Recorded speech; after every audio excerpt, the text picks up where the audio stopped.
Alors, je voudrais parler de la guérison. Comment fonctionne la guérison? Tout d'abord, il faut parler du principe de l'équilibre.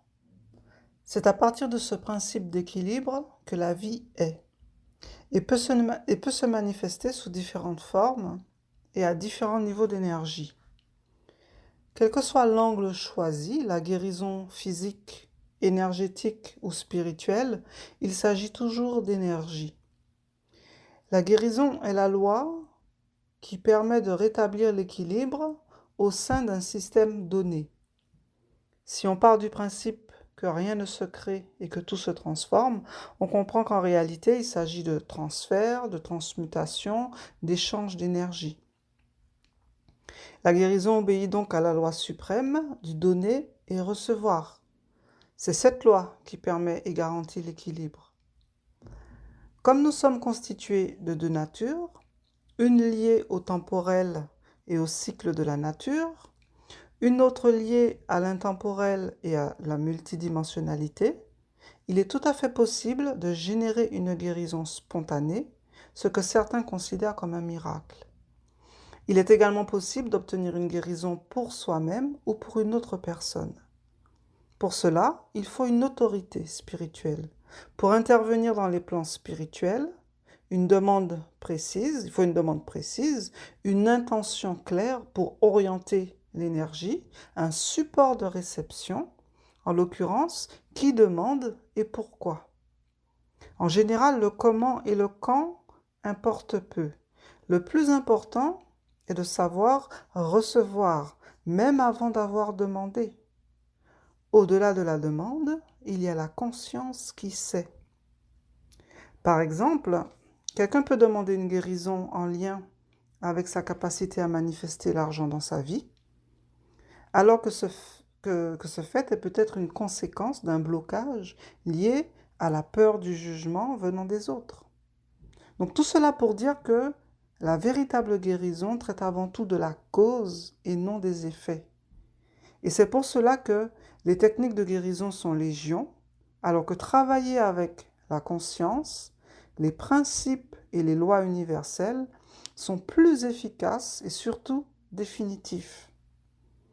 Les véritables guérisseurs, guérisseuses portent en eux cette énergie de guérison, de transformation, de transmutation. À leur simple contact, par leur voix, leur magnétisme, ils sont capables de transmettre une énergie même spécifique qui permet de créer et manifester le changement.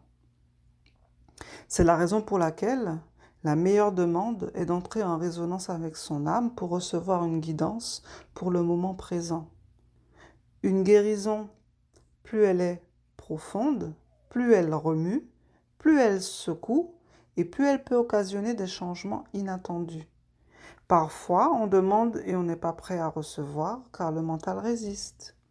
Parfois, c'est parce qu'on ne veut pas lâcher certaines choses. On s'accroche à des vieilles choses, on cherche trop la sécurité. Il y a un aspect de la guérison qui est occulté aussi, c'est la part du demandeur. Souvent, les personnes ont la croyance que payer un praticien pour un soin, cela suffit. En réalité, c'est inexact. Celui qui demande reçoit une énergie de vibration chargée pour transmuter une énergie dans son système. Donc son système, son corps physique, son corps émotionnel, son corps mental et son corps spirituel. Bien qu'il soit possible d'obtenir une guérison spontanée, la nature mortelle et temporelle doit opérer une transformation pour ne pas rappeler ou recréer les anciennes énergies. C'est la raison pour laquelle l'autonomie spirituelle est requise.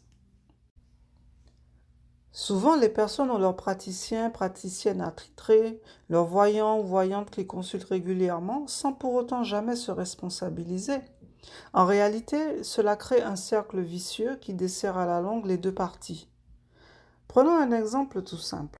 Pour une personne qui mange des fast-foods 5 jours sur 7, qui intoxine son organisme plus rapidement et à la longue, c'est-à-dire qu'il y a une mauvaise habitude, une mauvaise hygiène alimentaire, il a beau aller faire une cure détox tous les 3 mois, s'il garde le même régime alimentaire, les conséquences restent quasiment les mêmes à long terme.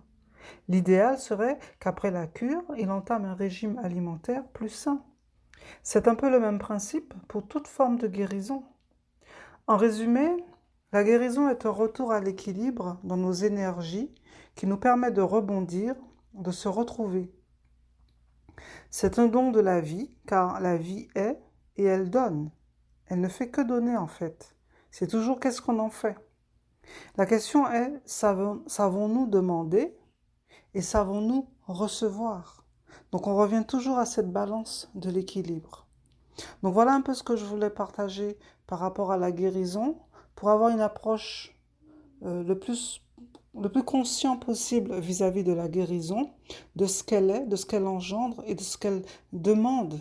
Parce qu'il ne suffit pas de, de faire une action avec des attentes ou un espoir de guérison pour que cela fonctionne. C'est profond. Et bien sûr, la guérison opère à différents degrés, à différents niveaux. Par exemple, si je prends la méditation de l'enfant intérieur, de la guérison de l'enfant intérieur, bien sûr, on pourrait se dire, ben, je fais cette méditation, j'y travaille pendant 21 jours, donc je vais travailler jusqu'à un niveau cellulaire et que ça suffit. Pas forcément. Ça peut être juste d'initier le processus de guérison. Et au fil du temps, petit à petit, on va venir lever certains voiles, on va venir entériner certaines choses, on va intégrer des choses et quelque part amener une véritable conscience qui fait qu'à un moment donné, la libération va être totale. Parce que la guérison, c'est un processus. Même si on peut faire une action dans le monde spirituel pour avoir un résultat immédiat, il y a toujours un petit résidu quelque part, une petite trace énergétique qui reste et quelque part qui incombe à la personne par rapport à ce qu'elle vit au quotidien. De la même façon qu'on peut guérir d'un cancer et puis ben, des années après, ça revient. Parce que ce petit résidu, ce petit quelque chose qui est resté en arrière-plan, ben, par, par un manque de vigilance ou de conscience, s'est auto-régénéré dans le monde spirituel. Et qui fait qu'à un moment donné, ben, par attraction, par résonance, ben, nous avons recréé la maladie. Donc, c'est un sujet vaste et complexe, mais je voulais juste amener une prise de conscience par rapport à la guérison, ce qu'on peut attendre des autres, que ce soit un énergéticien, que ce soit un guérisseur, une guérisseuse, et quelle est sa part véritable, son acte, son accueil vis-à-vis de la guérison. Voilà, merci beaucoup et à bientôt.